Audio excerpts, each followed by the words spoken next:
Good morning সবাইকে। আজ হচ্ছে শুক্রবার, তো কালকে তো বৃহস্পতিবার গিয়েছে, নিরামিষ খেয়েছি। আর আমাদের বৃহস্পতি আর শনি দুদিন নিরামিষ হয়। তো আজকে শুক্রবার, তো বর্মশাই তো সকালবেলায় বাজারে গিয়েছিল। তো বাজার থেকে কি নিয়ে এসেছি চলো সেটাই তোমাদেরকে দেখাবো। তারপরে দেখো এখানে নিয়ে এসছে কত বড় সাইজের একটা এঁচোড়, অনেকটাই ভারী, মোটামুটি 1.5 কিলো থেকে একটু বেশি ওজন।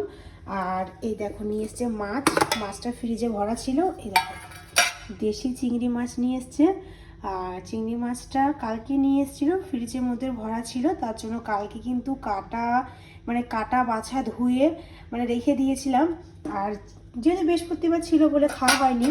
আর এখানে নিয়ে এসছে একটা বড় সাইজের এঁচোড়, এই দেখো কত বড় সাইজ, অনেকটাই বড় এঁচোড়, মনে হয় দুদিন খেতে হবে, কারণ একদিনে খেয়ে পারা যাবে না। আর আমাদের বাড়িতে তো অনেক অনেক অনেক এঁচোড় হয়েছে, কদিন পর তো খাওয়াই যাবে, খেয়ে অনেক অনেক হয়েছে। এবার নিজেদের কাছে ফল হলে যখন তখন খাওয়া যায়, কিন্তু এখন একটা মাত্র হয়েছে খাওয়ার মতন, তো তারপরে তো আমরা খাবই।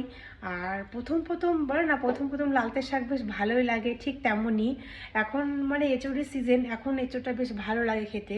তো তারপরে আবার যখন পুরনো হয়ে যাবে তখন অতটাও ভালো লাগবে না। আগে একদিন দেখিয়েছি, আজকে আবার দেখাচ্ছি। এই দেখো গাছের এঁচোড় কত সুন্দর আর বড় বড় হয়েছে।